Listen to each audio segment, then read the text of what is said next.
Okay. I'm Ali Abdullah. I'm a student of Roots IB, and I'm Zarika and I'm also a student from Roots IB. We're both doing our A-levels right now, and we just started this podcast. You're the first one to come on the podcast. And would you like to give your introduction? हाँ, मेरा नाम नयाब अली है और मैं एक transgender person. आप अपनी story के बारे में कुछ बताना चाहते हैं? जो ख्वाजसरा कम्युनिटी की जो बेसिकली स्टोरी है वो तकरीबन लोगों को ये लगता है कि हमारे शादी के फंक्शन पे आ गए, हमारी खुशियों में आके सेलिब्रेट करना शुरू कर दिया, या हमें सड़क के ऊपर मिल गए और एक ऐसा चेहरा जो कि बहुत खुशियों से भरा हुआ है और हर रोज़ जो है वो एक चहचहाता हुआ और हैप्पीली मूड तो लेकिन वो जो नज़र आता है उसे टोटली हमारी कम्युनिटी की जो स्टोरी है it's different because there is a lot of suffering जिससे ख्वाजसरा कम्युनिटी गुजर रही होती है और लेकिन हम अपनी ज़िंदगियों में उसको नॉर्मली हमने उसको एक्सेप्ट कर लिया होता है like if there is a violence कोई अगर अब्यूज़ है या फिर कोई ह्यूमन राइट्स की वायलेशन है, फंडामेंटल राइट्स की वायलेशन है, तो हमारी कम्युनिटी ने उसको बेसिकली ऑन कर लिया होता है। तो बचपन से अगर मैं इसको स्टार्ट करूँ like with my own story और उसको रेजोनेट करते हुए with other community, so I was 13 year old जब मुझे मेरे पेरेंट्स ने डिसऑन कर लिया था just because I was coming out as an transgender person. तब तक तो पता भी नहीं था कि ट्रांसजेंडर या ख्वाजसरा या हिजड़ा होता क्या है। तो जब मैंने स्कूल जाना और मैंने या गली में निकलना या मोहल्ले में निकलना तो एक खुद के अंदर तो एक डेफिनेटली एक लड़ाई, एक जंग थी कि अच्छा आपके कज़न्स हैं, बहन भाई हैं, तो आपकी फैमिली वाले उनको ट्रीट डिफरेंटली कर रहे हैं, लड़कों को लड़कियों को, लेकिन हमारे साथ ही क्यों डिस्क्रिमिनेटरी बिहेवियर होता है। तो एक बच्चे को कितनी समझ होती है। तो जब स्कूल जाना शुरू किया तो वही सेम रवैया जो घर में जिसका सामना करना पड़ता था वही स्कूल में करना पड़ा, वही उस्ताद की तरफ से, टीचर्स की तरफ से करना पड़ा, क्लास फेलोज की तरफ से करना पड़ा, रिलेटिव की तरफ से करना पड़ा। तो पेरेंट्स को जो है ये सुनने के लिए मिला कि जी आप लोगों का जो ये बच्चा है ये तो कोई दूसरा है, ये कोई हिजड़ा है, ये कोई जनाना है। तो एट दैट टाइम ये पहली मर्तबा लफ्ज़ जो है वो हमारे कानों में पड़ा।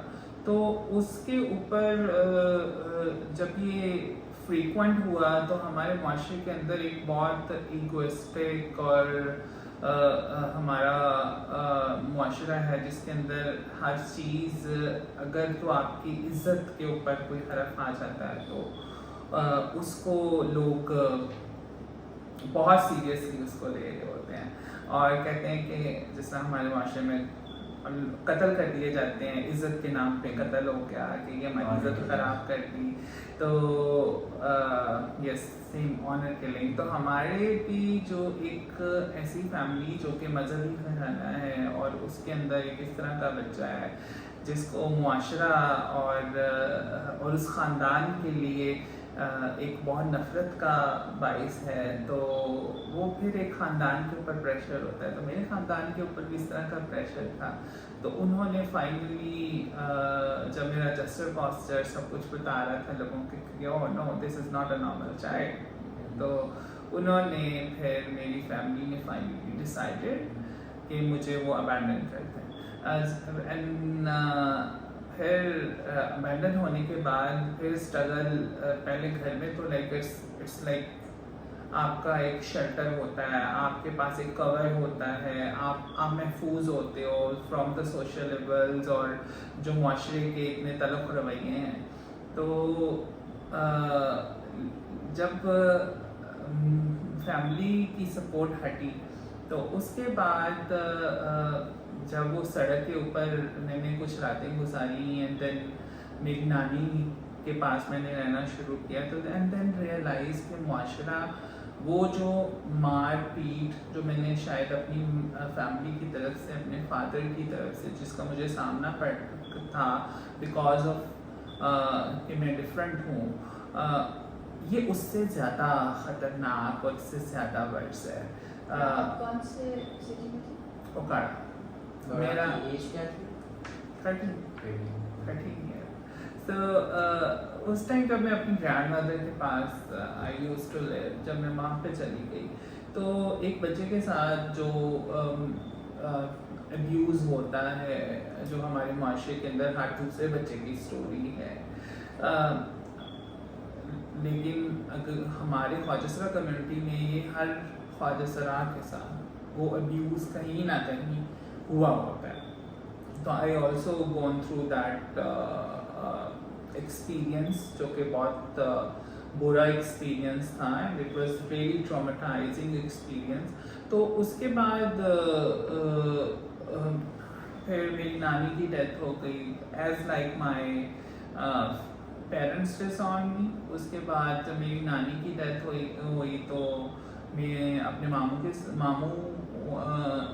का ज़ाहिर बात है होल्ड ज़्यादा हो गया। पहले तो नानी रेजिस्ट करती थी कि नहीं, मैंने तो उस बच्चे को अपने घर में ही रखा है, लेकिन फिर मामू ने भी मुझे घर से निकाल दिया and then I formally start living with ख्वाजा people at that time.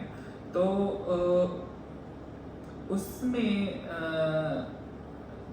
Sexual abuse है, कमर्शियल सेक्सुअल एक्सप्लॉयटेशन है, उसमें आपने हंगर जो है आपने उसको बर्दाश्त करना है। आपके पास जब सोशल सपोर्ट नहीं है तो आपने अपनी एजुकेशन को जब कंटिन्यू करना है तो उसके लिए आपको फीसिस चाहिए एंड इन सारी चीज़ों के को एक साइड पर अगर मैं रखूँ तो यू नीड अ मोटिवेशन।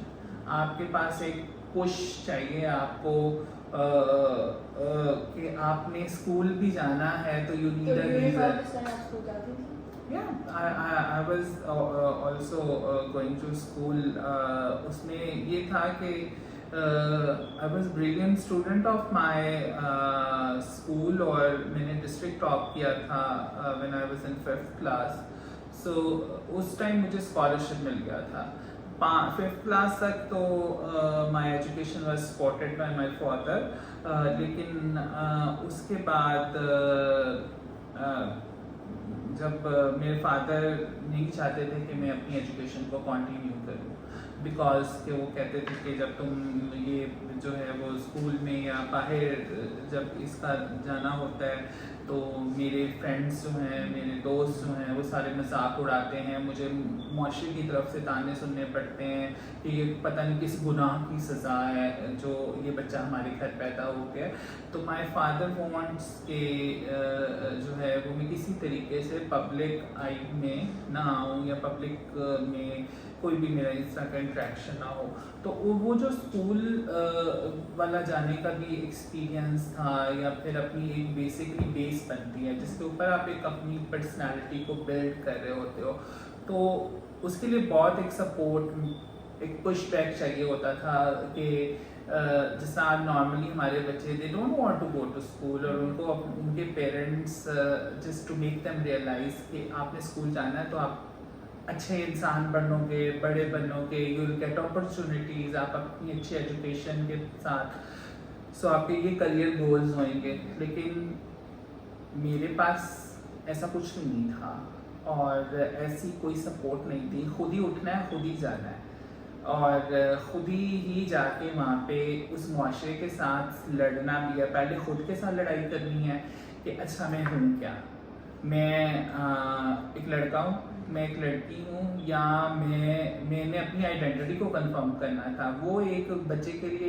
एक अपने साथ एक लड़ाई करनी और वो डेट इज़ और उसके अंदर फिर एक आइसोलेशन फील करना, एक नेग्लेक्शन फील करना फ्रॉम द पेरेंट्स, जहाँ से जिसको एक बहुत ही हमारी सोसाइटी के अंदर एक ऐसा फेस बना के पेश किया जाता है कि oh you will get love, you will get affection, you will get care, support and each and everything. लेकिन वो सारी चीज़ें नहीं मौजूद थी। तो वो होना, फिर जब आपने एक मुआशरे के अंदर एक इंस्टीट्यूशन के अंदर आ जाना, जो कि इंस्टीट्यूशन को कंसीडर किया जाता है, ओह this is a mother for you and it will shape your personality, वहाँ पे डिस्क्रिमिनेशन होना, वहाँ पे एक स्टिग्मा एसोसिएट कर देना कि ओह ये जो बच्चा है ये डिफरेंट है, इसके साथ आपने बात नहीं करनी।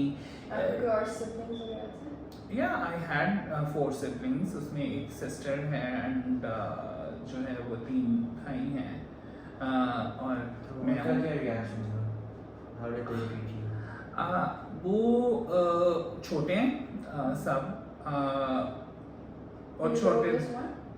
या वो सारे छोटे बच्चे हैं और जो थे उस टाइम, तो उनका उस टाइम तो इतना रिएक्शन नहीं था। वो अम्मा पापा के लाडले थे और मुझे तो हमेशा ही गालियाँ और जूते, और हमारे घर में ना, आई स्टिल रिमेंबर, मैं हमेशा उसके ऊपर बात करती हूँ, हमारे घर में एक बेड्स आजकल तो बड़े फैंसी शैंसी बेड्स होते हैं, तो उस टाइम जो बेड्स होते थे उसके अंदर लकड़ी के पीसीज होते थे, वो उसको जोड़ के बेड्स बनाए जाते थे फ्रेम के अंदर, ये गत्ता शत्ता ये नहीं होता था। तो वो मेरे बाबा जब भी उनको गुस्सा आता था तो वो एक वो निकालते थे, वो इतनी मोटी वो स्टिक होती थी, तो वो तब तक नहीं उगते थे मुझे मारते हुए जब तक कि वो टूट नहीं जाती थी।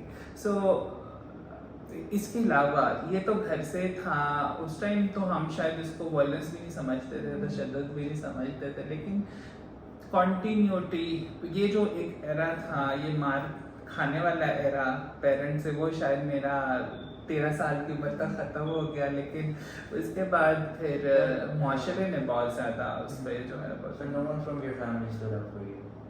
Of course not.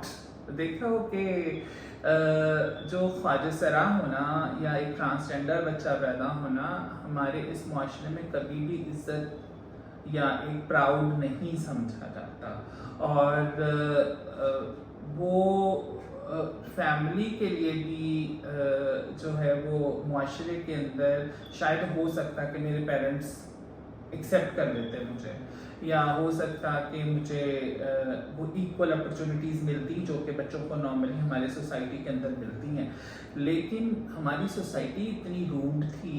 मेरे अब्बा के दोस्त जिनको मैं चाचू कहती थी, मेरी खालाएँ, जो मेरी अम्मा की सखी बहनें, और मेरे अंकल्स, हमारे मोहल्लेदार, एवरीबडी जस्ट लाइक कि पता नहीं क़यामत को याद है, ये कैसा जो है वो बच्चा इनके घर में पैदा हुआ है। लेकिन grandmothers, grandfather, grandparents जो हैं वो उनकी तरफ से मुझे वो बिल्कुल मोहब्बत और शफ़क़त मिली है, लेकिन फैमिली की तरफ से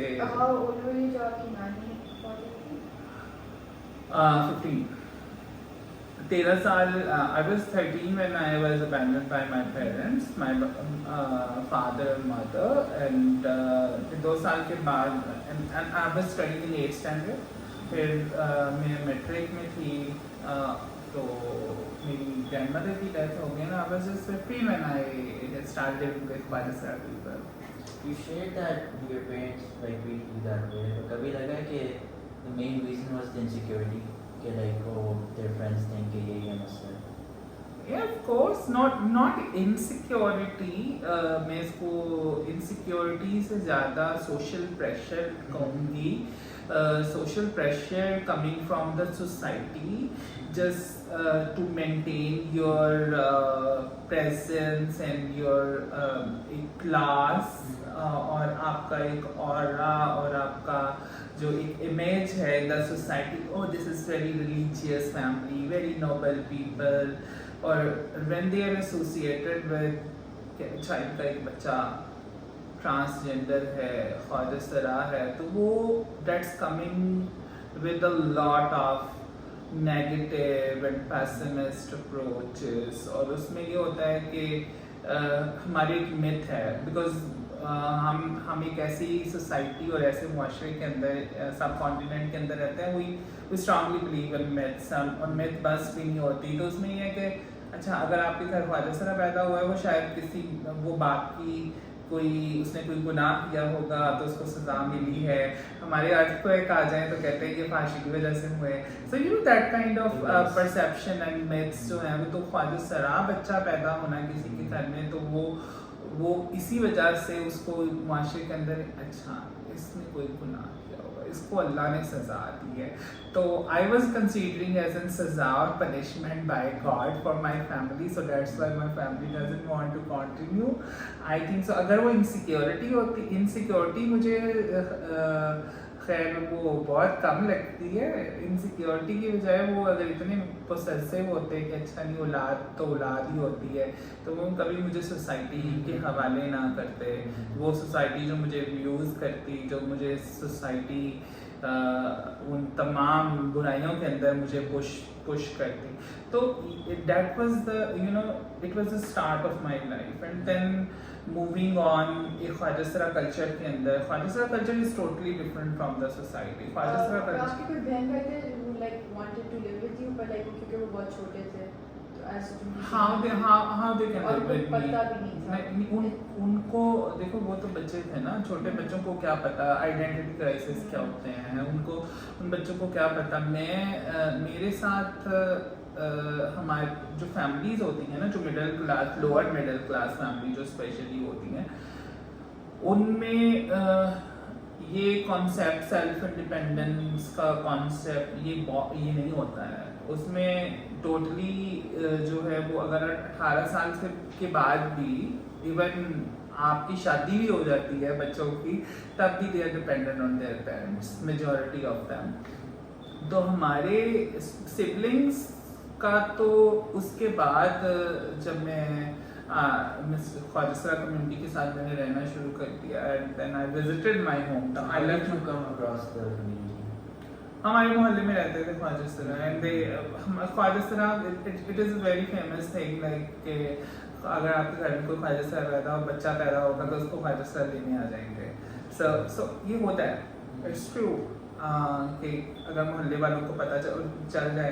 तो मेरी जो ग्रैंड मदर थी, मेरी दादी, वो मुझे हमेशा छुपा के अंदर रखती थी। हमारे मोहल्ले में अगर कोई किसी के घर लड़का पैदा होना, बच्चा पैदा होना, शादी होनी, तो ख्वाजा सरा जो है वो उन्होंने आके वहाँ पे डांस करना और हम उसको बधाई culture which is part of our ये बरसगीर का हिस्सा है और उसमें बधाई लेते हैं जाके। और वो जब आने तो मेरी दादी ने मुझे छुपा देना and I still remember and now I realise मेरी दादी मुझे क्यों छुपाती थी। वो उसके पीछे भी इट्स अनदर आइडियोलॉजी जिसको कुछ लोग गलत कहते हैं, कुछ लोग सही कहते हैं। I don't want to go into that but जब उनके साथ मेरा इंटरेक्शन जब ख्वाजा सरा कम्युनिटी के साथ हुआ तो because I don't have any place, like मेरी फैमिली के पास नहीं है, मेरी ग्रैंड मदर के पास नहीं है, तो व्हाट्स अनदर ऑप्शन। मैं अपने जैसे लोगों के पास जाऊंगी जहाँ से जो मुझे जज नहीं करेगा मेरे होने पे, मैं भी उन जैसी हूँ और मुझे उनसे अफेक्शन केयर मुझे वो फील होगी तो definitely I will go to them. And on the other hand इसके अलावा हमारे मुल्क के अंदर चाइल्ड केयर इंस्टीट्यूशन तो हैं नहीं। हमारे यतीम खाने जो हैं तो यतीम खानों में जो होता है बच्चों के साथ तो इंस्टीट्यूशनल केयर वहाँ पे क्या ही मिलती हैं। लेकिन मैं जब उनके साथ रहना शुरू किया ख्वाजा सरा कम्युनिटी के साथ, तो ख्वाजा सरा कम्युनिटी में ना इट्स अब 180 डिग्री शिफ्ट है। पेरेंट्स ने आपको रोकना भी है, आपकी करियर बिल्डिंग भी करनी है, उनके लिए सही और गलत की तमीज़ भी सिखानी है। लेकिन जो मेरे पेरेंट ख्वाजा सरा कल्चर के अंदर ऐसा नहीं है। ख्वाजा सरा कल्चर के अंदर क्योंकि अपॉर्चुनिटीज़ नहीं है, रिसोर्सेज नहीं है, तो they are focusing more on survival like कि आपने रोटी खानी है तो आपने रोटी कमानी है, आपने पेट भरना है। वहाँ पे ये जंग नहीं है, ओ वी नीड अच्छी क्लास, अच्छा हमारे पास हमारे दोस्त आएंगे, विल गो फॉर आउटिंग, हम टाइम एक अच्छी इंस्टीट्यूशन के अंदर पढ़ना है, एक अच्छी जॉब सिक्योर करनी है, यू नो दिस इज एक सोसाइटी का वो, उसके अंदर ये चीज़ें मैटर करती हैं, या यू आपने एक अच्छा गैजेट खरीदना है, ऑल दैट। तो हम ख्वाजा कम्युनिटी के अंदर जो बेसिकली जो पहली चीज़ होती है दैट्स मोर लाइक रोटी चाहिए, पेट भरना है। तो वो पेट भरने के लिए ऑब्वियसली यू नीड स्किल्स, और स्किल सेट क्या है ख्वाजा कम्युनिटी के पास? स्किल सेट यही है कि आपको नाचना आता है, नाचना गाना आता है, आपको भीख मांगनी आती है, और आप अच्छे सेक्स वर्कर हो। सो दीज आर 3 प्रोफेशन जो कि ख्वाजा कम्युनिटी के अंदर होती है, और ये बाकायदा हर उस बच्चे को जो कि बिकम द पार्ट ऑफ ख्वाजा कल्चर उसको सिखाया जाता है। अब एथिकली वो सही है नहीं है, उसके अंदर आपको ट्रॉमा कितना फेस करना पड़ता है, उसके अंदर आपकी ज़िंदगी कितनी कॉम्प्रोमाइज़ होती है, उसकी तरफ उसको तो कंसीडर ही नहीं किया जाता।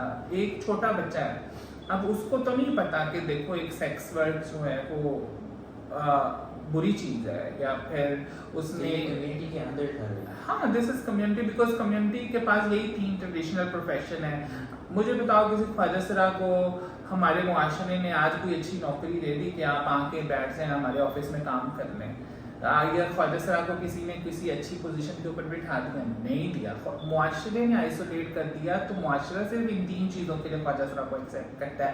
ख्वाजा रोड के ऊपर हम गाड़ी रोके, कुछ ख्वाजा आए भागे, साहब जी अल्लाह के नाम पे दे दो, एंड और जब वो कोई 10 रुपये देता है ना निकाल के, बड़ी गाड़ी में V8 से उसने शीशा खोला, निकाले 10 रुपये, और वो इतना प्राउड फील करता है कि पता नहीं ओह माय गॉड मैंने इस ख्वाजा की कितनी बड़ी हेल्प कर दी, यू नो। और उसमें जो एक सेल्फ सेटिस्फेक्शन जो हमारे मुआशरे को होती है, मुआशरा इस सूरत में ख्वाजा को देखता है। या फिर मुआशरा ये पसंद करते हैं कि ख्वाजा हमारी शादी के ऊपर आए, वो नाचे, हम उसके ऊपर तमाशगी नहीं करें, पैसे फेंकें। तो वो अपने आप को पता नहीं कितना बड़ा चौधरी नंबरदार समझ रहा होता है उस टाइम बंदा जो पैसे फेंक रहा होता है। या the third thing is for sexual player, और जो फैंटेसीज हैं उसको पूरी करने के लिए, और उसको जो है वो ईजीली अवेलेबल एक्सेसिबल जो एक सेक्स टॉय मिलता है वो उसको एक ख्वाजा कम्युनिटी के सूरत में मिल जाता है। तो ये सारी की सारी चीज़ें हमारे मुआशरे ने दी। तो जब एक बच्चा इसकी तरफ से गुजरता है, देखो उसको नहीं पता, वो एक हैबिचुअल सेक्स वर्कर बन जाता है। वो जब शादी के फंक्शन पे आता है, ये वही मुआशरा जो कहता है कि ओ ये तो हमारे लिए तोहमत है, ओ नो ये तो इट्स एक पनिशमेंट ऑफ एनी सिन जो है। तो लेकिन उसको वहाँ पे यही मुआशरा भी यूज़ करता है वही, और उसमें हर ख्वाजा होता है। वो जितने भी एम्पावर्ड ख्वाजा हों या जितने भी, हम सब जो है मेजॉरिटी, अगर हमें हमारे पेरेंट्स ने डिसऑन कर दी है, हम इस मुआशरे के साथ लड़ते हैं, तो हम इन चीज़ों से गुजरते हैं। तो ये चीज़ें अब उसके बाद जब हम लेट्स सपोज फंक्शन की तरफ चले गए, तो अब इस स्टोरी को I will relate to my own story यहाँ पे, कि मैं चली गई शादी के फंक्शन पे, वहाँ पे किसी को मैं पसंद आ गई। अब मैंने उसके अंदर अगर अक्ल तो है ना, एजुकेशन पढ़ाई की है, तमीज़ भी है, सही गलत का फ़र्क भी थोड़ा सा आ गया है, किसी की पॉडकास्ट सुन ली है, किसी की डिस्कशन सुन ली है, तो वो जब सही और गलत का फ़र्क आ गया तो आपके अंदर एक वो रिबेलियंस और एक रेजिलियंस होती है कि आप कहते हैं नहीं यार मैं नहीं करना, मैं थक गई हूँ, मुझे नहीं इन चीज़ों में पढ़ना, तो आप इनकार करना शुरू कर देते हो, आप सिस्टम को, स्टेटस को चैलेंज करना शुरू कर देते हो। तो जब वो चैलेंज करते हैं तो फिर हमारे यहाँ किसी स्पेशली सॉरी मर्द को जो है वो बुरा कहना, या उसकी ईगो तो पहले ही निकल के सामने आ जाती है कि ओ हमारे ईगो के ऊपर अटैक किया है इसने ना हमें, ये मुझे कैसे, मैं तो इतना बड़ा जो है वो हूँ एक एक गुंडा बदमाश हूँ, मुझे तो किसी ने इनकार नहीं कभी किया, इसने कैसे, ये खुसरा हो गया, इसने मुझे इनकार कर दिया। तो वो फिर क्या होता है, फिर उठा के ले जाते हैं, फिर उसको रेप करते हैं, फिर उसका हशर करते हैं, किसी के बाल काट देते हैं, किसी के पेशाब गिरा देते हैं, किसी को इतने इतने बुरे हशर करते हैं। और फिर हमारे मुआशरे ने उसको, हमारी कम्युनिटी ने क्या किया, वो ये सारी चीज़ें जो होती हैं, हम कहते हैं oh it's okay, it's part of life, हमने इसी के साथ ज़िंदगी गुजारनी है, कि because we don't have any what you call it, कि एक ऐसी जगह नहीं है कोई जो हमें इंसाफ दिलाएगा। तो मेरी एक दोस्त थी, उसको इन्होंने इसी तरह एक शादी के फंक्शन पे वो गई, लोगों ने उसे उठा लिया, उसने इनकार किया, उसने उठा लिया, 8 लोगों ने उसको रेप किया। अगले दिन वो वापस आती है मेरे गुरु के पास। गुरु एक बड़ा इंसान होता है जो कि एक फैमिली का हेड होता है विद इन ख्वाजा community. Not leader, it's like you can say it's a house mom or like in charge घर का, लेकिन हम we called him or her a guru। तो उसके पास जब आई तो और उसने she was crying and I was sitting in my room and और मैं इसको सुन रही हूँ। उसने कहा कि हम सारी रात परेशान थे कि वो कहाँ गई है and all that, and Guru said के आ जाएगी वापस, खैर है, कोई नहीं, क्या करेंगे ज़्यादा से ज़्यादा। तो और rape is like it's a fancy term, हमारी कम्युनिटी में हम यूज लफ्ज़ के अच्छा पन नहीं करेंगे ना, लेकिन हम उसका अल्टरनेटिव वर्ड। तो खैर है, जब वो सुबह आई उसकी बहुत बुरी हालत थी, उसके कपड़े फटे हुए थे and she was crying and her body was there was bruises everywhere। और मेरे गुरु ने उसको अगेन वही राग लापना शुरू कर दिया कि खैर है, दफा करो, छोड़ो, देखो हम वो उन लोगों के साथ मुकाबला तो नहीं कर सकते, वो बड़े बाअसर लोग हैं एंड ऑल दैट। वो रोई जा रही थी बार बार एंड मैं अंदर से मैं बाहर निकल के आती हूँ तो मुझे कहती ना यार, तुम तो हमारे में पढ़ी लिखी हो, तुम तो कम अज कम मेरी बात को समझो, गुरु तो है ही ऐसी ना। खैर उसमें उस टाइम मेरे जहन के अंदर जो दिमाग के अंदर वो एक गुस्सा बैठा हुआ था। अच्छा, तब तक मेरी ग्रेजुएशन कंप्लीट हो चुकी थी। तो वो मेरे एग्जाम में गुस्सा बैठा हुआ था। अच्छा, मैं अभी यूज नहीं हूँ, मुझे मेरे माँ बाप ने घर से नहीं खाना है, मुझे खाने के लिए नहीं कुछ मिलता रहा, मैं मारे खाई हैं मैंने, मुझे मेलों के ऊपर, शादियों के ऊपर मुझे हरास किया जाता रहा and I compromise with a lot of situation. तो वो एक गुस्सा होता है आपके जहन में ना, तो वो मेरे जहन में भी था। मैंने कहा अच्छा, दिस इज टाइम, अब ये मौका है, इन लोगों को जरा सबक सिखाते हैं। तो मैं उसको साथ लेके गई और मैंने उसको थाने लेके गई। थाने में जाकर उसका मेडिकल कराया, FIR करवा दी। जब FIR और मेडिकल हमने कराया, उनके ऊपर FIR हो, क्योंकि मेडिकल के अंदर it was a proven rape, उसके अंदर उसको सारा DNA एंड ऑल थिंग। जब पर्चा दर्ज हुआ तो उन लोगों ने प्रेशर डालना शुरू कर दिया हमारे गुरु के ऊपर, उसके ऊपर। अच्छा, इस मामले में एक बड़ा इंटरेस्टिंग किरदार आता है। वो इंटरेस्टिंग किरदार इस तरह के, जब मुकदमात ख्वाजा के होते हैं या ख्वाजा का कत्ल हो गया या इस तरह के, तो वो पेरेंट्स जिन्होंने बचपन में डिसऑन किया होता है वो कहीं से सामने आ जाते हैं, क्योंकि वो जो मुआशरा ख्वाजा सरा को तो नहीं अप्रोच करता, मुआशरा उसके पेरेंट को अप्रोच करता है और उनको प्रेशराइज करता है, और वो फिर उस ख्वाजा सरा बच्चे को ढूंढते हैं, उसको प्रेशराइज करते हैं, उसको कहते हैं देखो तुमने हमारी इज्जत पहले बर्बाद कर दी हुई है, अभी हमारी इज्जत और ना बर्बाद करो और तुम इसको रफा दफा कर दो, हमारी इज्जत भी रहती है नॉट दैट। तो उस बच्चे के साथ भी, जो मेरी ख्वाजा सरा साथी थी, उसके साथ भी यही हुआ। इन लोगों ने इतने हीनियस क्राइम के अंदर सुलह कर दी, और जब वो सुलह हुई तो वो लोग डंडे, बंदूकें और जो है वो लेके मेरे गुरु के डेरे के ऊपर आ गए, और उन्होंने मेरे गुरु की सही छतरोल की।